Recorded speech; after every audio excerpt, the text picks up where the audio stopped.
Hello అండి, పచ్చిపులుసు చేస్తున్నాను. నేను పచ్చిపులుసు ఎలా చేస్తానని చూపిస్తాను.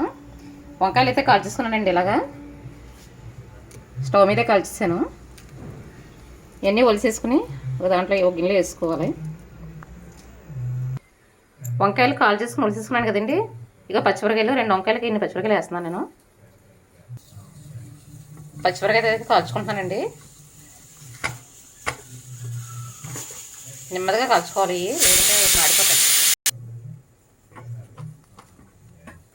ఇలా స్టవ్ మీద కంటే బొగ్గుల పొయ్యి మీద కాల్చుకుంటే టేస్ట్ బాగుంటుంది. కానీ మనకి బొగ్గుల పొయ్యిలు దొరకవు కదండి ప్రస్తుతానికి.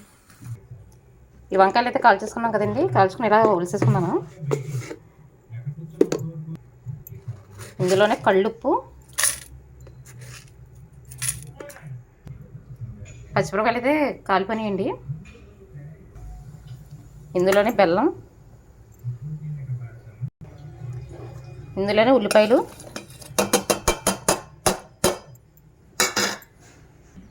ఈ పచ్చిమిరపకాయలు కూడా వేసి బాగా పిసకాలండి. కానీ చెయ్యి మండిపోద్దని. ఇంకా చెయ్యి అయితే మంట వదలదండి, అందుకని నేను మిక్సీలోకి తిప్పిపెడుతున్నాను. ఇదిగోండి, ఇలా కచ్చాపచ్చ రుబ్బుకోవాలి. ఇది అసలు చేతితో పిసుక్కుంటేనే టేస్ట్ అండి. వంకాయలు బొగ్గుల పొయ్యి మీద కాల్చుకుని పచ్చిమిరపకాయలుని ఈ పచ్చిమిరపకాయలు చేతితో పిసికి చేస్తేనే పచ్చిపులుసు టేస్ట్. కానీ చేతులు మండిపోతాయని నేను మిక్సీలో వేసాను. చింతపండు కూడా నానబెట్టుకున్నానండి. ఇలాగ ఇది బాగా కలుపుకుందాం.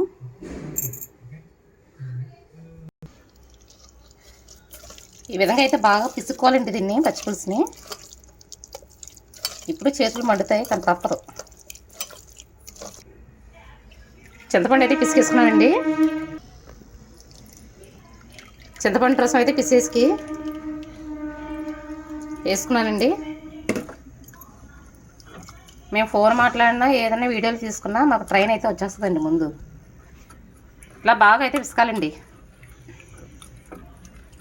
మా వీడియోలో ప్రతి వీడియోలోని ట్రైన్ సౌండ్ అయితే కంపల్సరీ ఉంటుంది.